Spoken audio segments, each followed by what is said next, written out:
is Short-Term Rental Management, the show that is all about short-term rental property management with your host, yours truly, Luke Carl.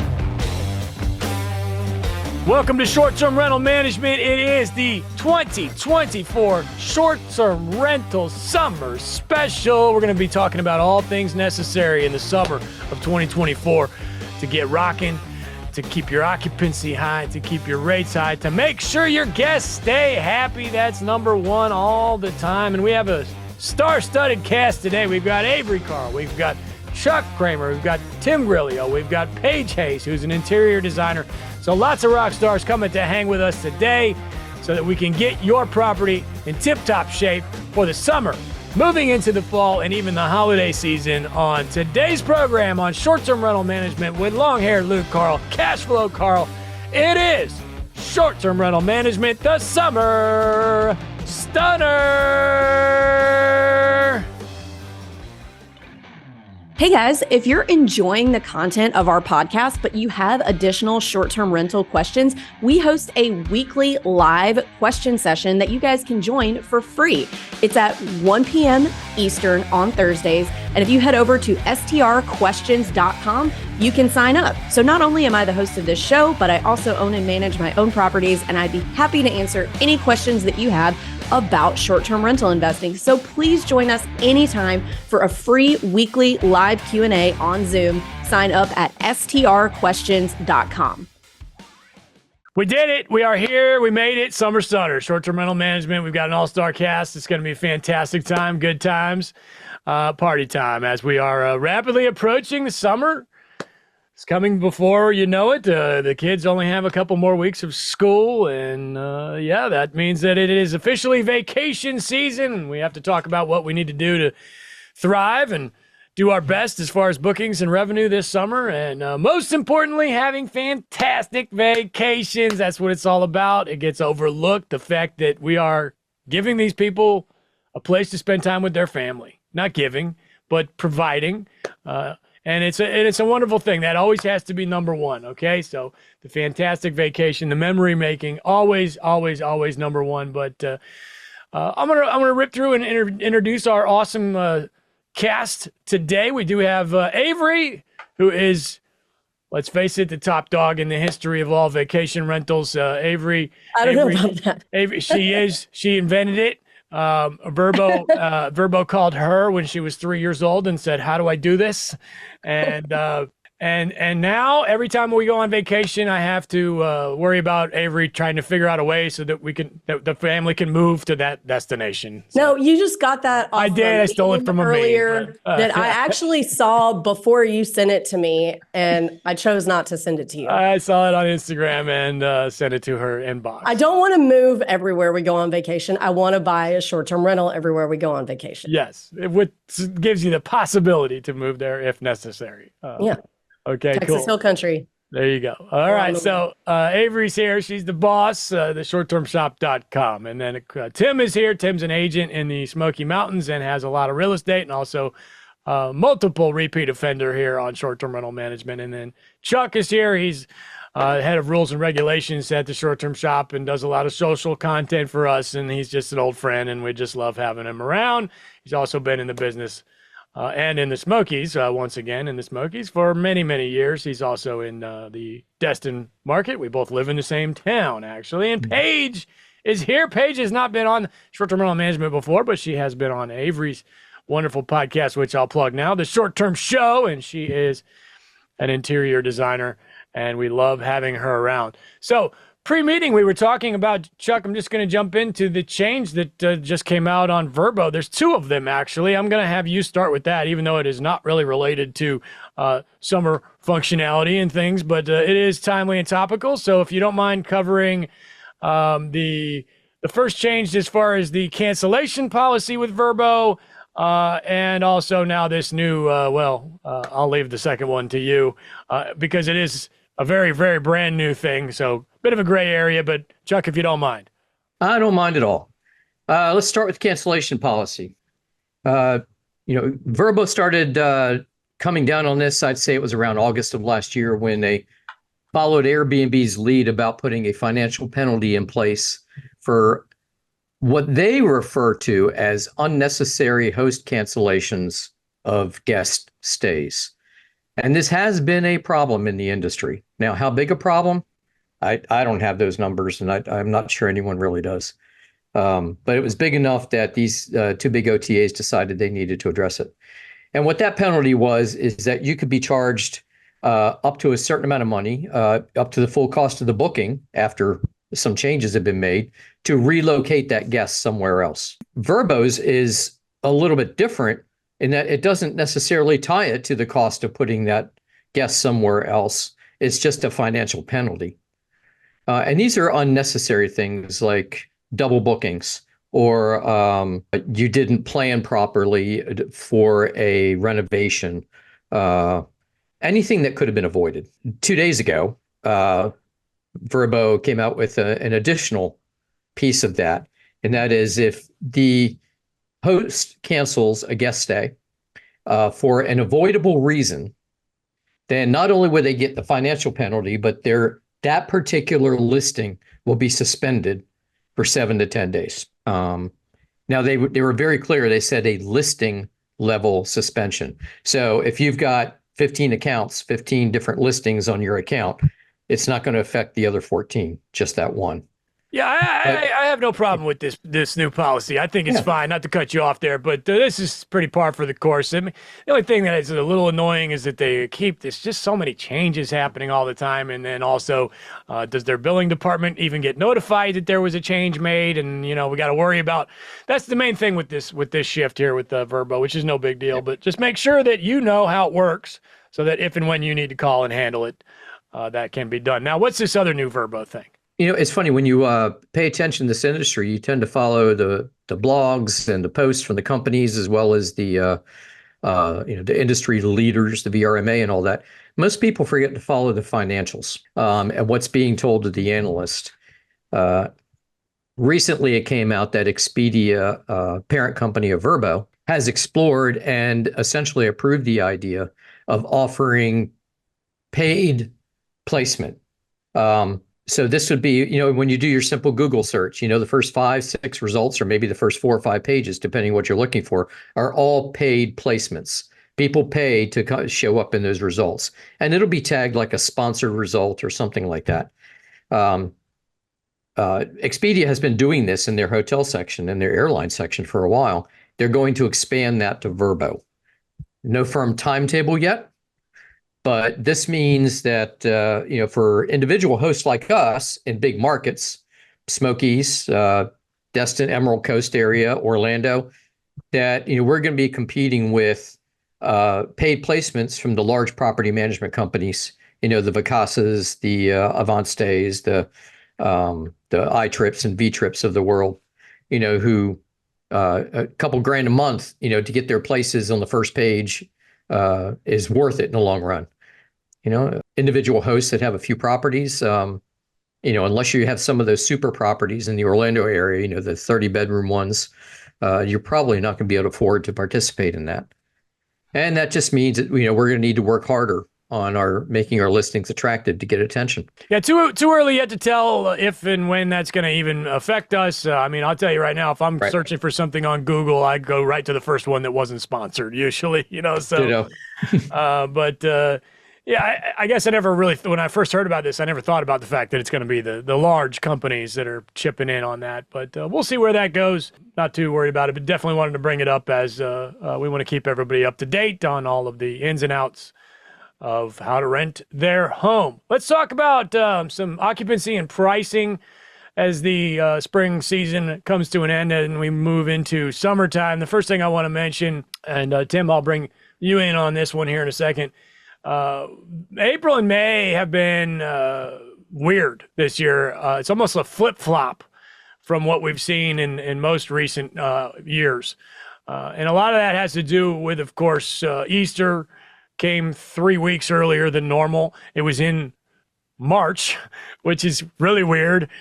So I'm personally noticing that my May, and I'll have Chuck comment on this as well, my May is filling in a little better than usual. A couple of my properties are a little too filled in, and that might be because I was maybe overcompensating at an early time. And my Aprils did suffer a little bit. They were not as good as certainly as last year. Tim, what did you see there, and what do you think that why did that happen? Yeah, I think I've seen similar for sure. I actually going back one month further, March was different. My March ended up being up, and across the board, across all property, it was up 7% year over year. But it was very, very last minute. And I've been kind of saying this a lot lately. I've been seeing a lot more bookings coming in, a lot more last minute.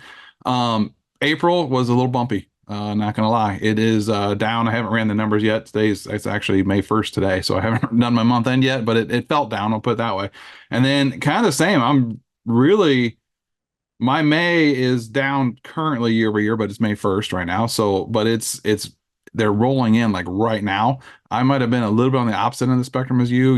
I know we all supposed to follow the circle of seasonality. So you were probably ahead of the ball game a little bit, and I was a little behind on my May.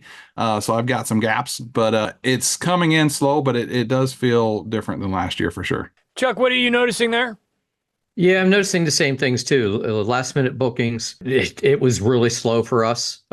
Actually, big difference between the big properties and the small properties. Our 2-3 bedrooms actually booked better this year than last year, not only in terms of bookings, but dollar revenue, whereas our larger properties just didn't. And I don't just mean not booked. I mean, even the views and the search results were down. I just think it was simply that for whatever reason, I don't want to blame any one thing, that big groups weren't traveling as much. Now, my theory has always been around springtime, that you've got a certain number of people that are going to travel for spring break, and then you have a certain number of people that love that shoulder season in between spring break and summer and travel during that point in time. And this year, because Easter was so early, that same number of people are spread out over a bigger piece of the calendar, making it look emptier. That's overly simplistic, but well, to your point, there also may be the possibility that those same people you're talking about, which are fewer than summer travelers, had a bigger calendar to choose from this year, so they were just spread out because of that. Yeah, absolutely. Yeah, I never thought of it that way. And last minute, I think that has as much to do with people's planning as it is that we're back to sort of a pre-COVID thing where people are reducing their rates last minute, and folks know that. During those COVID boost years, not only did we not reduce rates, in a lot of cases, you raised your rates as empty dates came up, and now we're back to the more traditional method or traditional practice of, lowering your rates. And there's a lot to choose from out there. There's no need for people to rush out and book for April and May, this slower period here. I think we'll probably see the same in September.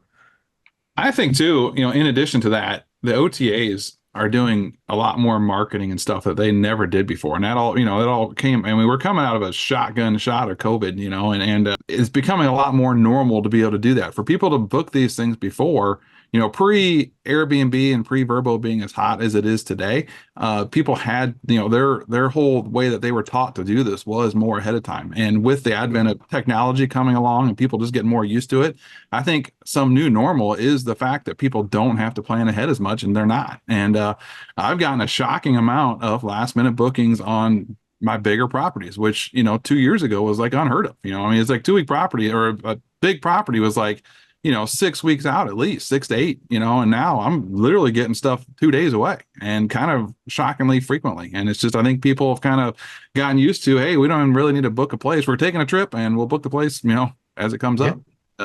And it's been fine. It's been a little getting used to on my end, but they have been coming in still. So, yeah, we've been having that same kind of experience, especially like with our regional drivable guests, particularly. So we're a secondary market to a ski area, and we were getting people booking out for ski trips, and they drive 40 minutes over to the ski area. But now, we're finding that people are booking like a few days ahead of time for the weekend based on kind of like snow forecasts, stuff like that. The ski area extended the season this year because they got a lot of extra snow. So we actually did better than expected. in March and like the very beginning of April, but our late April was also really slow. So it's interesting. But then, yeah, we're getting booked out, people coming for weddings from out of state and stuff like that. I noticed that I was going to my bottom dollar number more than I would like to have in April. That, I got to you got to have a bottom dollar. I can come up with a better term for that maybe would catch on, but I'm not going to go lower than this number. And I noticed I was getting to that a little more often than I'd like. And that number also translates to there's a pretty good chance I'm not going to get this booked, And then I want to interject one thing that I read, and I should have found where I read it before I came on so I could cite it properly. But I did read, and maybe it has something to do with Easter being a little earlier this year, that last year and really up until this year, most of the college and high school spring breaks are a mix of March and April. But this year, something like 90% of all spring breaks were in March, which has translated into a slower April. So that might have had some effect on bookings also. Yes. I will say, I personally am looking better in May than usual. Normally May is kind of a crapshoot, and we're sitting around like, oh man, we had a great spring, and now we got this month that we forgot, and I wasn't tweaking my prices enough. And I think it was a combination of I did get ahead of it as much as I needed to this year, and also spring break was so early that I think people are kind of anticipating, or they're getting antsy. They want to get out. They want to go do stuff. 90% of people are 90% happier when they have a vacation scheduled on the books. I read that recently. Again, I don't know where I got it from, much like Avery, but my May. I'd like to point out we don't have a vacation scheduled. Oh boy, here we go. Yeah. Avery's not happy. Yes, yeah. Well, that's not good. Then nobody's happy. Anyway, my May's looking pretty decent. I have a couple of houses. Actually, my smallest house, and I would tell you exactly what happened. My smallest house is my weakest link in May, which it is now May, and that is extremely weird. And it's because I had it priced too high. Now, that being said, the smaller little house like that one is easier to play catch up than it is on a 5 or 6 bedroom. If you miss the mark on a 5 bedroom, and now all of a sudden your next 3 weeks are empty, then you're looking at trying to get lucky, and you might end up not getting any kind of revenue coming in. Now, I missed the mark. I just did pricing this morning, like for a pretty extensive pricing session, and. My baby cat, my little Sevier County tiny 0-bedroom cabin, it's only got 2 bookings in the foreseeable future, which is really weird. And then I realized I had my base rate on it like sky high, way high, and so I just adjusted, and it'll catch up, and it won't be a problem at all. I'm much happier to have that happen, which is a screw up on my part, really. I'm much happier to have that happen on a tiny house than on a 5 or 6 bedroom house. But Chuck, what are you seeing as far as May and your pricing and availability? Again, the small ones are doing well. Actually doing better this year than the last 2 years. Not only are we have more bookings, but the revenue's higher. The big ones are still dragging. My big place in the Smokies, which we've been running for 7 years, and we've been consistently one of the better performers, has had a lot of empty time. And it's the May bookings. It actually looked better than the last 2 months, but still down year over year and year over 2 years. So I don't know what that means in the long run. My data sources from inside the area have not been very forthcoming. And every time I bring up, hey, how are tax revenues? I don't get a very good response. I think they just don't want to talk about it. It's creating problems for, like in the Smokies, it's creating some problems up there for the cities and the county because tax revenues are down. In some cases, quite a bit.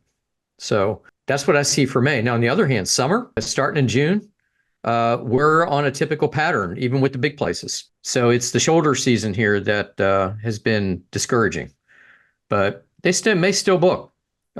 Last night, I got a booking on my 6-bedroom for arrival on Sunday. So was that 3 days, 4 days? That's kind of unusual. Like you said earlier, when you have a place to sleep 16, 20 people, whatever, it's hard to throw a group like that together at the last minute. I will say one other thing. It's been kind of weird though, is our big places, even the 8-bedroom in Smokies. we're getting booked by smaller groups. I got folks coming in tomorrow to one of my places, to a 6-bedroom here, and it's only 9 people. So it's different. Yeah. My June and July are looking great. I have no problem there. Does anybody have any recommendations as far as mid to late summer? In other words, we get this question all the time. Do I need to have any August going right now? My answer to that is absolutely not. But if anybody that does pricing on the regular has a speech for me there, to me, you don't need to even be worried about August. Now, September, we maybe need to start turning that up a little bit right now. Maybe I would do like a black line the whole month of September, 10% decrease kind of thing.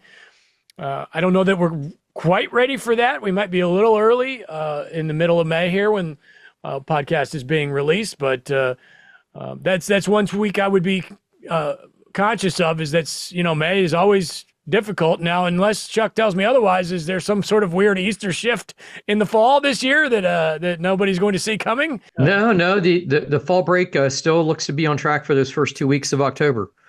So, that our fall quote spring break. Okay. All right. So September needs to be on the schedule. So is anybody on the call that does pricing, doing anything with September this early? I personally am not, but I'm getting sort of ready to put it on my radar. Second week of June for me. I start on the second week of June. I do end of August and September. Oh, so look at that. No, how's that for an answer? This is exactly it's a policy. Yeah. The only thing I've done is I've looked at special events in my markets, and just going to make sure that my rates for those particular dates are not too terribly high, but higher than normal. And how do you do that? Are you using a manual override? Are you doing how are you handling it? I'm doing a manual override. Percentage based or dollar figure? Percent. Okay. So I'm adding 20% to those dates. So we've got a couple of big concerts in the Panama City Beach area. And I know Destin is, half hour, 45 minutes away. But the last 2 years, we've had people stay with us that have attended those concerts. Mm-hmm. So I don't want to miss out on those and miss out revenue. Up in the Smokies, late August, that weekend before Labor Day, we got the big Jeep invasion. On Price Labs, I don't feel comfortable that it's priced in well enough. So in that one case, I added another 20%. Yeah, I was going to ask you, if you don't do anything, do you feel Price Labs is giving those dates what they're worth? Because I personally, I don't look at stuff like that. I'll do the major holidays, your Labor Day, Memorial Day, obviously 4th of July, and the winter holidays, the Thanksgiving, Christmas, etc. I'm not going to sit around and Google the Jeep invasions and stuff like that. So are you saying that I'm leaving money on the table by not paying enough attention? I think it could be. Depends on where you're at. It's amazing how many of the Jeep invasion people are just small groups, a couple or maybe 2 couples. So the small places rent really well during Jeep invasion. And it starts on Thursday and it goes till Sunday. So it takes might normally be a 2 or 3 day weekend and turns it into a 4 as well. So, if you market towards it. Price Labs has really started getting better and better about, actually, you can see what the event is on Price Labs. You can, and if it's not there, you can add it. Yeah. Yeah, and it's like a lot if you go out and look at your calendar in a month, like a couple months ahead, and there's a lot of dark blue that's showing demand, and you can hover over it, and it'll actually tell you what's going on. Usually, it'll say Hangout Fest or it'll say Jeep Invasion on Price Labs. Mm-hmm. You can actually kind of use that to put an additional adder on there, like what Chuck's been doing. I've been playing with that more this year than I ever have because I wasn't great about just Googling it and looking it up, but when I end my pricing and I see it out there, I pay more attention to it. Where is that coming from? Is this like Waze, where it's coming from drivers on the road saying, "Hey, this is what's going on"? I really don't know, but it's fairly new that I know of. I don't know how new, but probably within the last year for sure. I thought I remember them saying something on one of the podcasts, some podcasts that they were on, that they actually have people whose job it is to collect event data, from chambers of commerce. I would imagine, yeah, probably several folks. There's a lot of markets involved here. Yeah, something that's easily farmed out, to a less expensive staff. I mean, it's just data collection. So okay, all right. Yeah, I'm looking at mine right now. I'm just hovering over some dates out in September at the beach, and it says Shrimp Festival. And, Shrimp Festival. Yeah. Yeah. Oh, yeah. I'm all in on the Shrimp Fest, man. Yeah, let's go. All right. Well, what do we do to stay? I mean, honestly, I'm raising prices on June and July right now. To me, I've got too many bookings, especially in June, and making sure my 4th of July is still sky high right now. Any other, but we'll do a whole nother section on 4th of July here in a second, but what else do I need to do? If I'm just, average Joe looking to price my June and July properly, that is the bulk of our income in a lot of markets. What do I do there, Chuck or Tim or Avery or whoever? To me, I think you start off by seeing where you're at. Good. I mean, if you got nothing right now, I'd be doing something. If you're sitting 80% booked, I'd be doing something drastically different. So the starting point is looking at your June and July and seeing where you're at right now.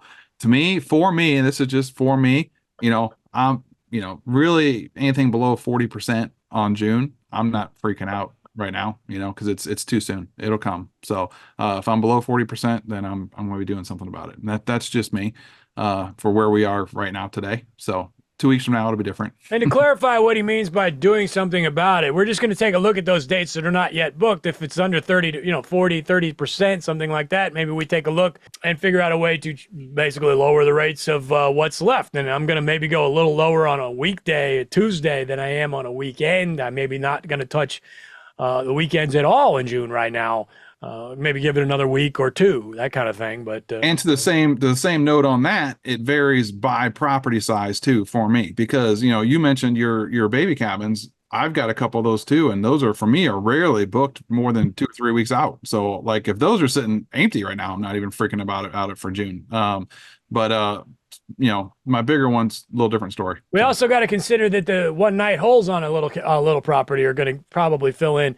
Absolutely. As opposed to on a big property. So that's another thing. I was actually looking at Avery's mom's calendar just before this call because I help her out with her properity. And she has better reviews than us. She does. And I thoroughly enjoy helping her. But she's got a 3.5 bedroom. And she had like 4 one-nighters in June. And there's really nothing she can do about it. I mean, personally, I'm probably not going to take a one-nighter on a 3-bedroom, but it's just one thing to consider. If you got a lot of one-nighters and small property, those are fine. No big deal. They'll get booked. And if it's just how the cards fall, to me personally, I'm not going to sit there and like find ways to avoid those one-nighters. I just don't do that as far as minimum night stays and all these rules.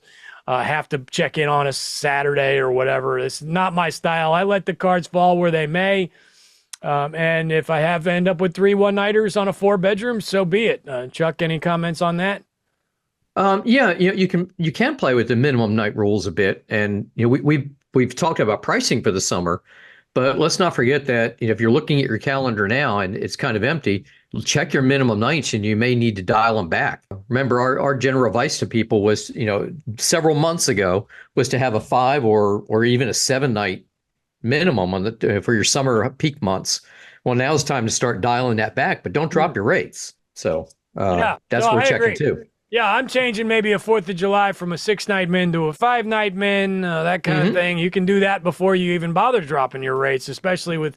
Now we'll just dive into 4th of July. And to me, the sweet spot on the 4th of July, again, this depends on the size of the house, but just an general overview of a rule. I'm looking for about 6 weeks.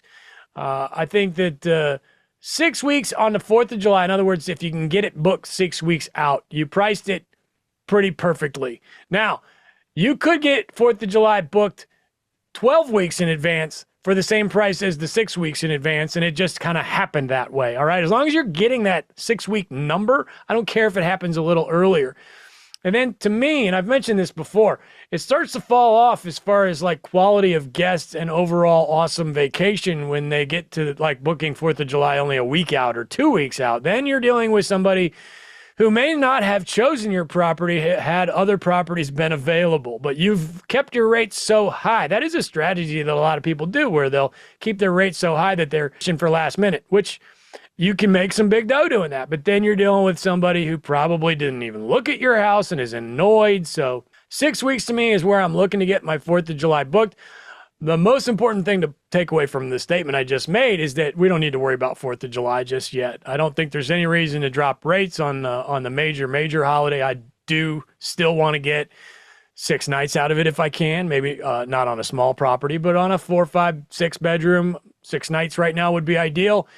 On a tiny little property, maybe something like, I think 4 is probably my as low as I'm willing to go. It's like going to the car dealership. Hey man, I don't really need this car right now, but I'll take it if you give me 4 nights. Like if you're gonna give me the 4 nights, I'll go ahead and sell it to you. That kind of thing. I'm the dealer, right? So keeping in mind that the vacation is always number one. It's good. The showing these folks a good time. Any other comments on the 4th of July there from anybody? No, I think you nailed it. Okay, cool.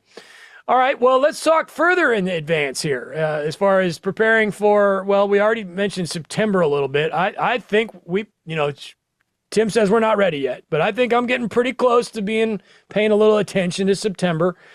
And also, I will say another thing. I just opened up my holidays. So I don't know where you guys are at on that. Has anybody on the call opened their holidays? Where's your overall calendar availability for a 12-month period?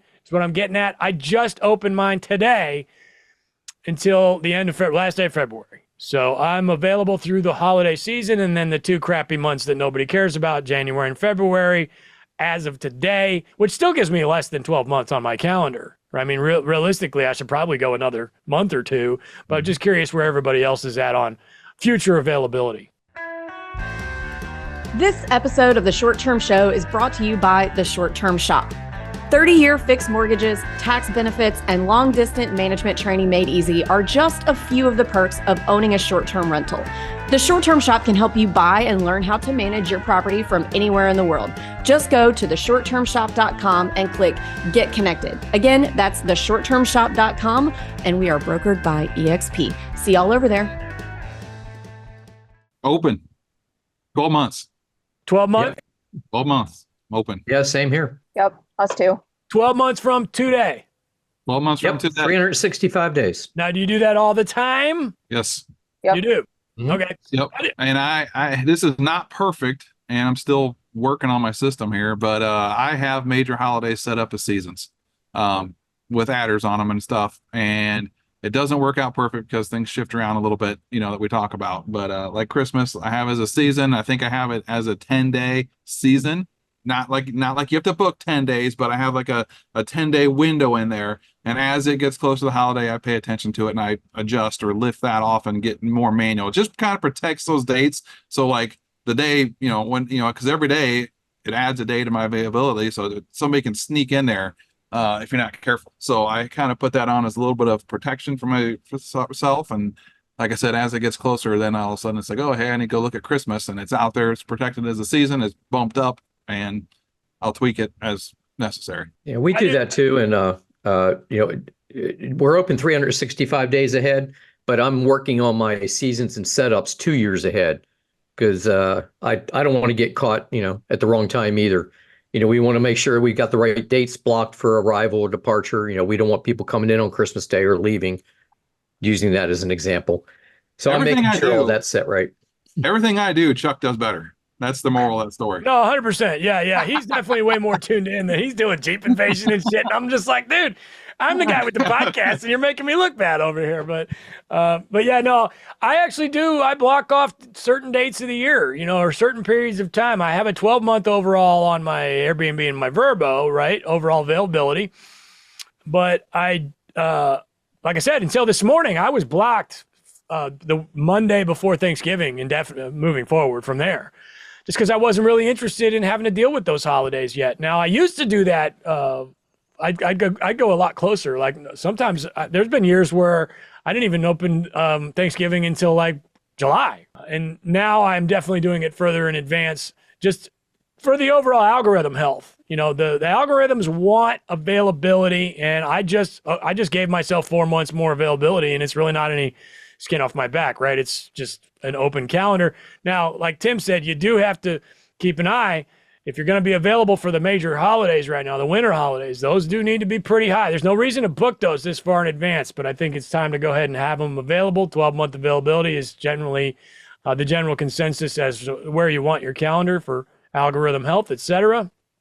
But like I said, I was only available for like the next 7 months until this morning. So now maybe I'll get a little boost because I've got some some more algorithm. Paige, talk to me about designing of the home. What do I need to do as far as, do I need to have summer stuff in my house or winter stuff in my house? And what do I need to do as far as seasons are concerned? Yeah, so there are two separate but kind of like equally important things that I want to talk about here when it comes to making seasonal changes. And the first is updating your property. So that's like the actual furniture and the decor and the amenities. And then the second is updating your listing and your photos so that your potential guests like actually know about these amenities. So STR design, I don't know. A lot of people think of like, oh, it's a designer, like she's a designer, so she's just putting like a wreath on the door or like some pillows in there. But STR design actually goes like way beyond the items that we just put into the properties. And it also includes the things like thinking about how everything is going to come across to people before they ever see the property in real life. And then also making sure that it's going to align with the actual guest experience and staying there. So updating your decor and your amenities seasonally can be a really good way to connect with those target guests and to even differentiate yourself. But you actually have to like show them what you have too. So you can have like the best design and the best amenities, but if your pictures and your listing don't show it, then it's like essentially worthless to you. So obviously, I guess like everything design related and everything that we do in general in short-term rentals these days, like what you're going to do to update your property and your listing for summer and fall is going to be dependent on your market, and it's going to be dependent on your target guest. Summer is the big one. That's pretty much like a universal, you have to do something. So we'll start there, I guess. And also that's what's coming up. So if you're in a market where summer's your peak season, and kind of like what we've been talking about, then honestly, like I'm hoping your calendar may already be starting to fill up. But if not, like, or if you're just launching, then this is a really good time to check out your comps or do the enemy method, I think is what you guys say around here, and make sure that you have everything the rest of the properties around you have, and then see what you can also do to elevate above that, which doesn't mean that you have to spend like 50K on a putt-putt course unless that's what all your comps have, and unless that's what your guests are expecting. But there are a lot of other ways that you can just like elevate your property in little ways, and it just might like involve being more creative with the details. So obviously, outdoor amenities are going to be where you want to put your energy in the summertime. Like outdoor lounge spaces, like hangout spaces, dining areas are great pretty much no matter where you are. And giving people a space to just like be outside during the summer months is huge. On top of that, things like hammocks and hanging chairs, fire pits, all of those are like fairly easy adds that are going to allow guests to have that outdoor experience. If you have a yard, then outdoor games, things like cornhole, giant Connect Four, horseshoes, giant Jenga, like anything like that. Those are like quick, easy, inexpensive, photograph well, and guests love it. It adds to the experience, and it's great for like pretty much all ages. So that's kind of like, I don't know, quick, easy tips for yards, outdoor. If you have a pool, like make it an oasis, a dream, a magical place. It's not that hard. It comes down to just small details like interesting colors and patterns, and the things that you're going to be like putting in no matter what, just make them interesting things. Adding smaller details like floaties, which obviously check with your insurance first. That's not like okay for everybody, but if it is okay, those photograph well. And sweet lighting. So I love using like solar string lights and different colored spotlights because they're really expensive on Amazon. You don't have to run cords. They turn themselves on and off, and they're easy to install and move as needed. And they photograph great. If you do twilight pics with some of those lighting features, like it just looks really awesome. Let's see, if you don't have a yard or a pool or anything other than like a patio, focus on what you do have, I guess, and how you can transition it into summer. Like even just updating your listing photos to show green leaves or like a summer view out the window goes a long way. If your hero image shows anything other than summertime, when you're trying to target summertime guests, you should probably change it. If you have a photographer, that kind of leads me into like the photo part. If you have a photographer that you trust and you can have them like photograph your updates, absolutely do it. But like, you don't have to be bringing in a professional photographer for like every little update that you make. If you are able to do it yourself, if you're like in person, there are a lot of resources available. Like if you want to just take pictures on your phone, you can do that. There, I would suggest learning about it first, but like it's totally possible. Or you could bring in somebody to do just like a seasonal like photo update for you. And then also definitely updating like your B-roll pics too. So like showing the area and showing people like enjoying the area during the summer, showing your proximity to like summertime activities. All of that stuff is going to be like what helps pull it all together and connect you with your target guest. If anybody wants to like jump in here, feel free to. I have I'm a just question. like steamrolling this. No, it's great. Go for it. I have a question. Is it okay to commingle photos? In other words, I've got photos from this photographer and that photographer in my iPhone, and they all look like they were done by different cameras. I get personally annoyed with that, but maybe that's okay. No, I agree with you. I would suggest like if you're going to be taking pictures and you already have pro photos, like first of all, don't leave a bunch of repetitive stuff on the listing. Like don't add a picture of this space during the summer when you also have a picture of this space not during the summer. So just like cycle stuff through, but then also make sure the vibe is the same throughout your pictures. So I think it's okay, like if it is like a wider angle, like that your professional photographer took, like if you're just highlighting details and stuff of your updates in the ones that you add, but just try to make sure that the way that you edit it, and again, like take a little bit of time to learn this. It's not a huge thing to learn. It's really easy. But just make sure like the vibe is the same, that you kind of like get the same feel to keep it cohesive throughout your pictures. Cause yeah, I agree. It looks kind of schlock when you don't do that.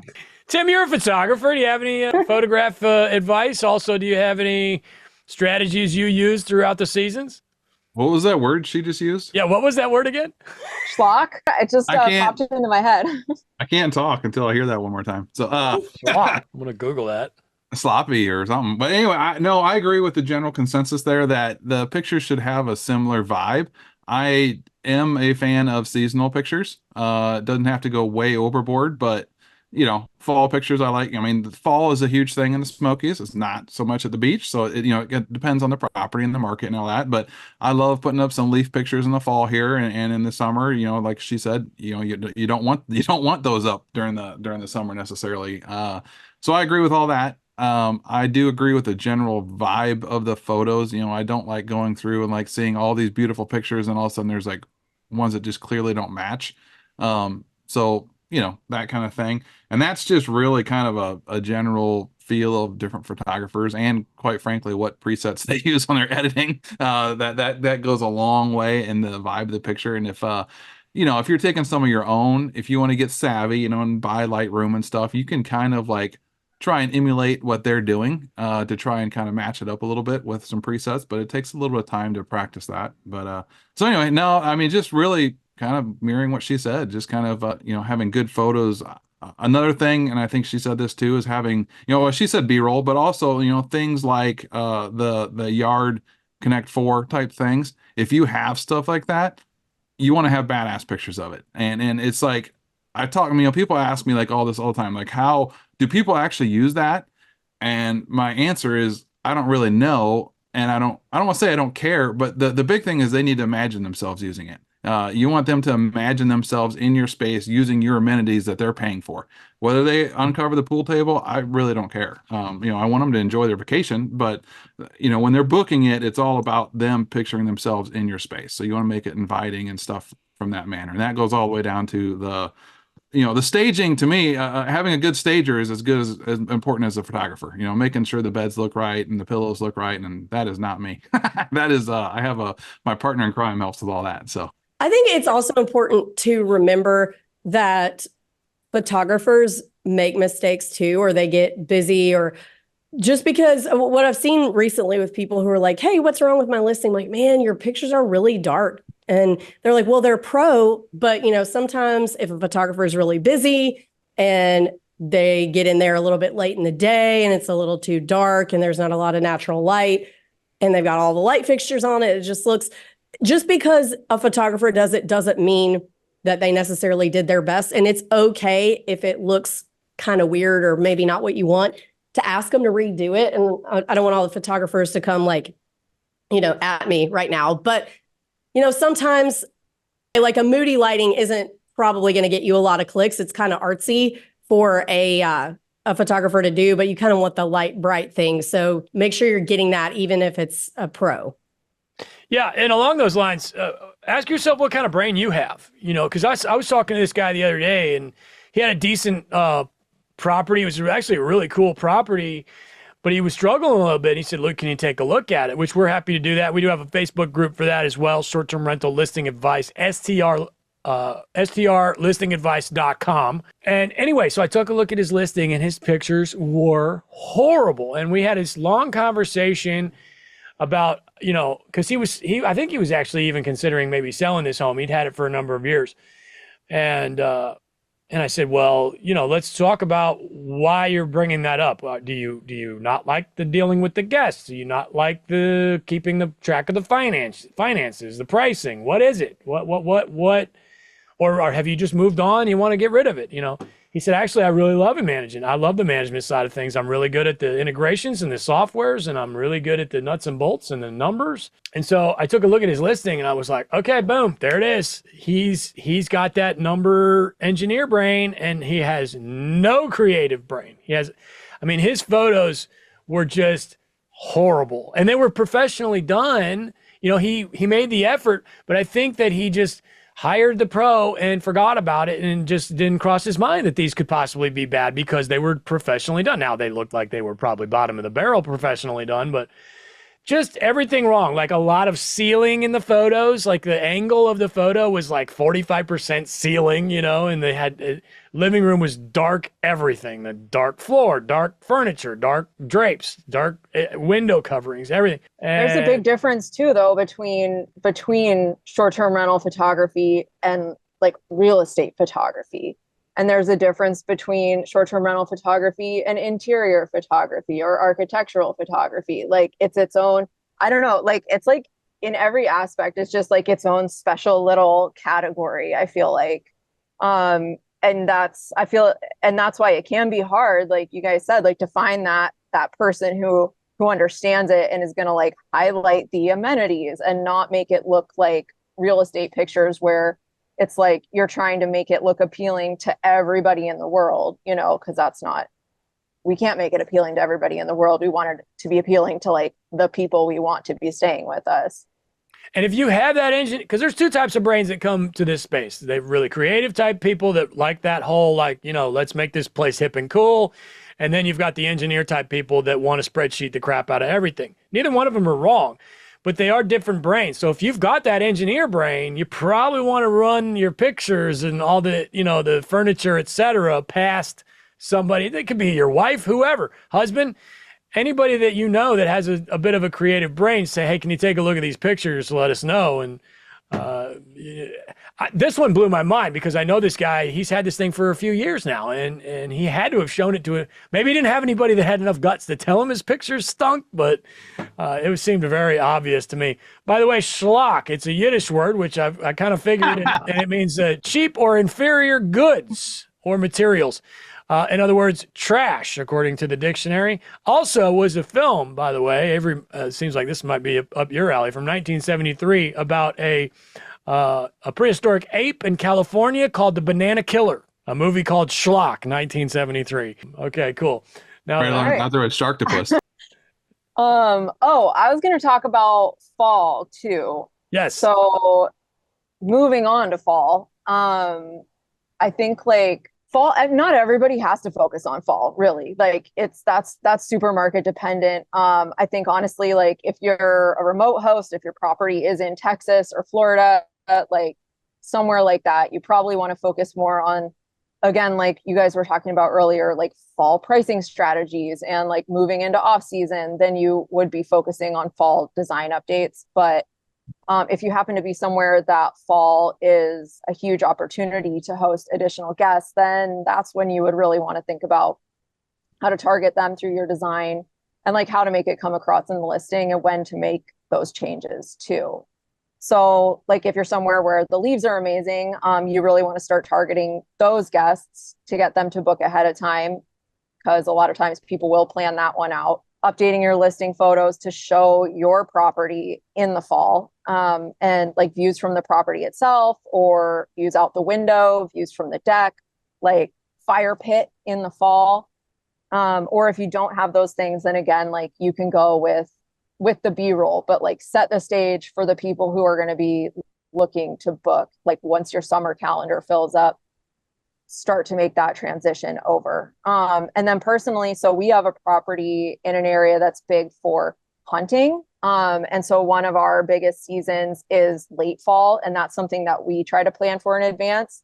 So we'll do like some light fall decorating inside, but what we really focus on again is like updating our listing to show what the house is like during that time, what our driveway looks like, because we get a lot of trailers, and like just the kind of things that we have that are going to benefit guests staying with us during that time. Fall decorations like are easy. What do I? Yeah, I mean, okay, like I'm a 3-year-old dude and I like dinosaurs. All right, talk to me like that, right? Like my son. Like, what do I put? Dude. Yeah, what do I put in my house? Like, do I get a fall y'all sign? I don't have any idea what to put in my house. Exactly. Well, so fall decorations, those are easy. Those are honestly exactly like you said. Like that's pretty straightforward, and you can do it no matter where you are. So a wreath on your front door, like a fall wreath. Wreath is good. I like the wreath. Can I do a wreath? I feel like Avery would yell at me for the wreath. A wreath. I don't know. Well, let me just. I feel like Avery would be like, "What is this schlock you're putting?" Did you see her just? She just exited stage left in that. Yeah. So Luke does not do design stuff. He goes to Hobby Lobby and buys 175 things and puts them all on top of each other, and it looks like somebody's weird grandma's house. It's horrible. Okay, no, don't do that. That's not what you want to do. Well, where do I go? I live in a tiny town. So Hobby Lobby's all right. I would avoid the fall, y'all. Okay, that's a simple avoidance in my book. But like, okay, Target does a good job. Target, like, it's right next to my Hobby Lobby. Almost always reliable. Go to Target. It's reliable. And so get a wreath, like update like faux stems if you have like fake plants, fake stems like that throughout anywhere in the house, like replace those with the fall version from Target. Update some of your throw pillows into like fall colors, a little bit cozier throw blankets. That's it. Like that's all you have to do, and that's gonna like switch your vibe. Yeah. My wife's got a crazy throw pillow system down here. Oh, she's got, system. Oh, she's got like their covers, and she's got them like staged and stacked up like per property per season. She goes and it's the same pillow, and she just changes out the covers all the time. And I can't even begin to follow what's going on, but she just tells me leave it alone and take a picture, and that's what I do. So it seems to work out. Perfect. I like that. Easy.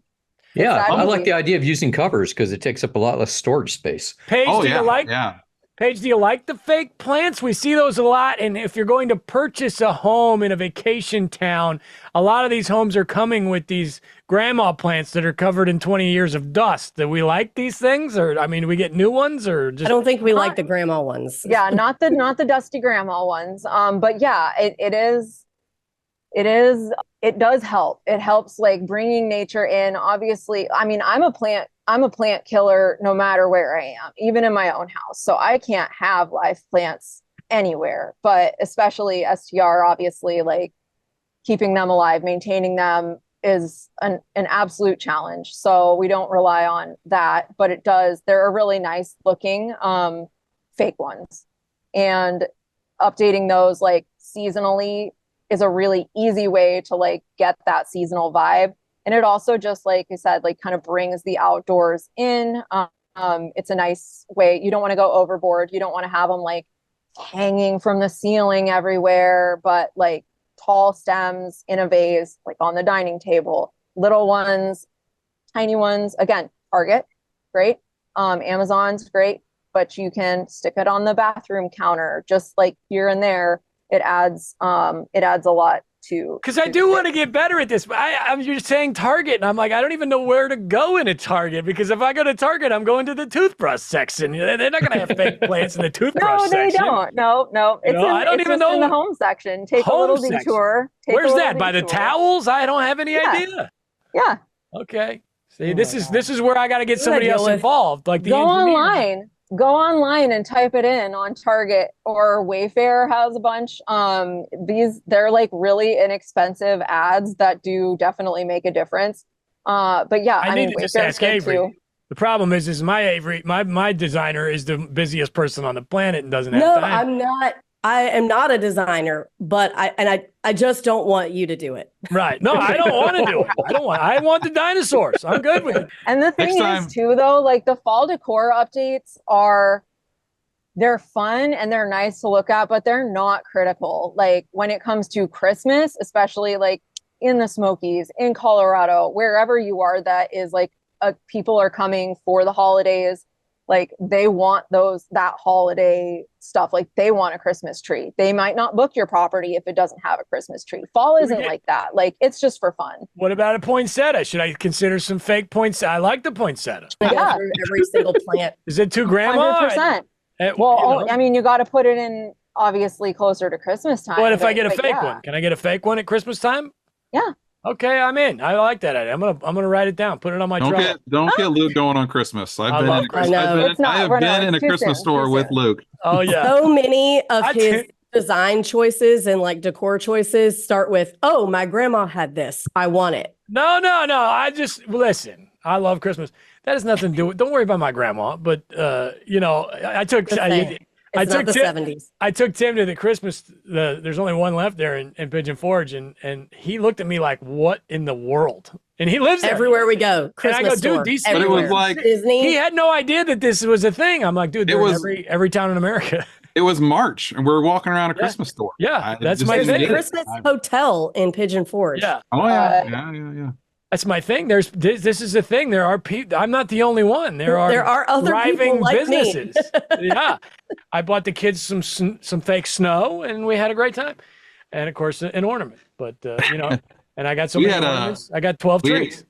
We decorate for Christmas. I mean, that's like a mandatory in the Smokies here. And we have had guests bring their own decorations, and we had one in particular that asked to bring their own stuff. And we're like, yeah, we don't care. Do whatever you want. And they brought like a trailer full of stuff and completely like the most gaudy and then they took pictures of it with a flip phone and sent them to us and thought we'd want them for our listing to put these pictures. We're like, oh, that's awesome. Thanks. How long were they in there? That's a lot. Like 4 days. And they had way to over spend the top.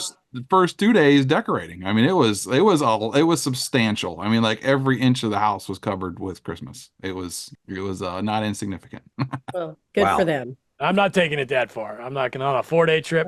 I do Christmas the day after Halloween. All right, Avery, what's my house buying situation looking like as the summer and the fall roll on? And do you have any tips or advice for us as if, let's say I'm shopping around and I'm ready to buy a house? What's the market look like out there? Well, typically on an annual basis, more properties hit the market in the spring.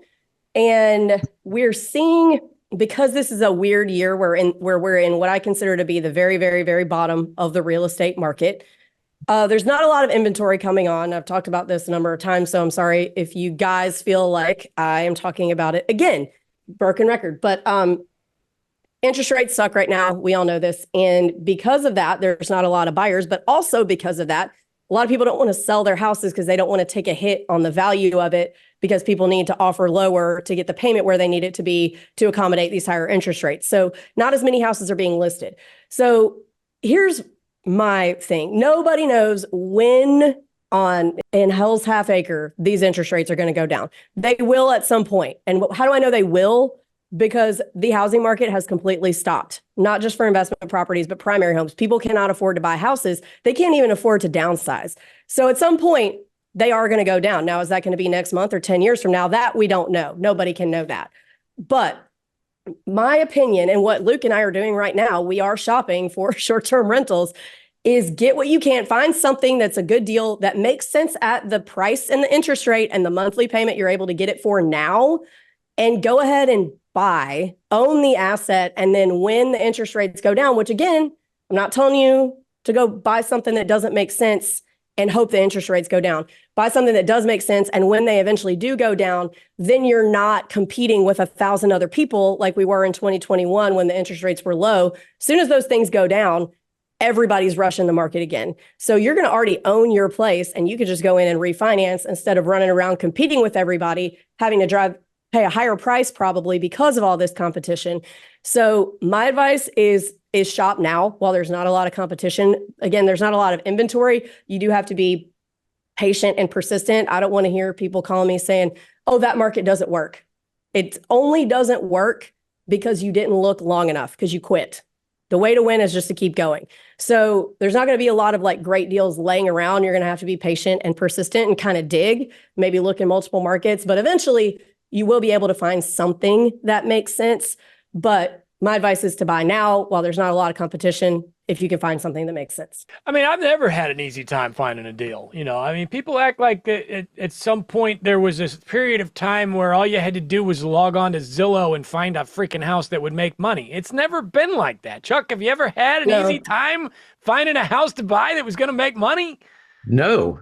In fact, to be honest, I've never had an easy time finding a house to even live in. No, it's a very careful balance. And when you've done this a few times, and I've done this a few times, there's so much information that's not in that listing. So no, it's not that easy. And I'm not an agent, but let me get that across quickly. But my general advice is look at properties that need a little help. I'm not talking about necessarily fixer-uppers where you're going to gut it. But something where there may be some deferred maintenance and all that. You got a better opportunity of getting it at a reasonable price. You got to make sure you've got the cash to do the work, and then you can turn it into a really nice property, and that changes your number situation all around.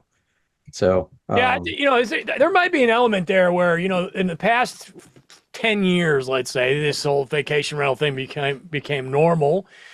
And there is a bit of an element there, I think, where people were buying these things and like making them primo, calling page, making it look badass. And now all of a sudden there's some of these coming on the market and they're like, whoa, this thing is sick and it's ready to rent and it's got all the bells and whistles. But guess what? That some bitch is expensive, So if you're brand new to this whole thing, and by the way, we sell houses. I don't. Chuck doesn't. Tim and Avery do. And we would love to earn your business. That's the whole point. I'm not going to sugarcoat any of it. We want to sell you a house and help you change your life, man. We're ready. So come to the short-term shop. But my point is if you're brand new to this whole thing, to buying a vacation house or somewhere to spend some time with your family and rent when you're not there, or whatever you're looking for, and you get that warm fuzzy from one of these houses that Paige has made look amazing, or an interior designer's got their fingers on, or, has all the top-notch West Elm furniture, you might want to change your mind a little bit on that. That does serve a purpose for the right candidate, absolutely. But if you're sitting around saying, I can't find a deal, I can't find a deal, I can't find a deal, well, maybe you shouldn't be looking at the house that the previous owner spent $100,000 on fixing it up, So anyway. Avery, anything further to add on anything? Yeah, I mean, you're probably not going to run out tomorrow after listening to this and find a grand slam deal. Base hits are okay. Base hits still, runners still get batted home on that. So don't let the perfect be the enemy of the good. Find something that works. Get in there. Maybe you have to do a little work. But I want to add to what Luke said.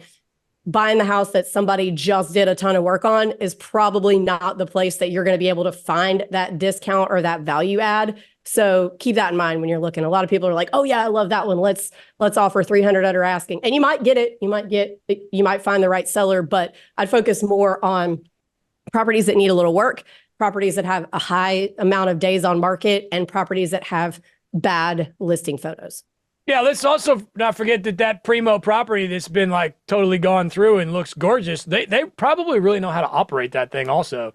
So they're probably not really in too much of a hurry to sell it in some cases. Or, maybe they're ready to move on to their next project. Maybe it was a flip. Who knows? But In a lot of cases, those primos are like, they're making money for the owner, and they might just hold on to it for a little while. But Well, the other side of it is they could be selling it because they over improved it. that's true. And the rates they have to charge, with what we're seeing, they're not getting. I take everything I said back. Chuck's right. If you might find somebody that's in over their head and now they can't afford this thing, so now they're looking to unload. So you got to look at every piece of product on the market. Yeah. And there's a lesson in there about not over improving your property too. So I agree. You got to know what the market will bear in terms of pricing. I just bought a few zebras. I'm going to send them back. Apparently, I don't need those anymore. But anything we missed here today? Anything we can cover with the dinosaurs and the schlocks? No, I thought zebras were out and emus were in. Oh, emus are in this year. Yeah, is summer stunner. You're going to need an emu. Yep. Yeah, cool. All right. Well, if that's everything, then Paige, how do we find you? I'm at hayesandco.com or Instagram, Hayes and Company. All right. Avery, how do we find you? I am at the Short Term Shop on all social media. Right. Okay. Tim, how do I find you? Find Avery. Yeah, find Avery. And Tim at the short-term shop. Tim at the shorttermshop.com if you want to buy a house with the long-haired gentleman in the East Tennessee hills. Okay. And Chuck, same with you. Facebook groups, etc. Plug the Facebook groups if you don't mind. Oh, absolutely. Short-term rental, long-term wealth, the name of a #1 selling book. So you can't go wrong. And if you're a short-term shop client, we have our client club. Right. Wonderful. And of course, you can find me every Tuesday on Short-Term Rental Management. And we love you. Thank you. Have an awesome season, a wonderful summer. And as always, on behalf of the Short-Term Shop and Short-Term Rental Management, don't overthink it.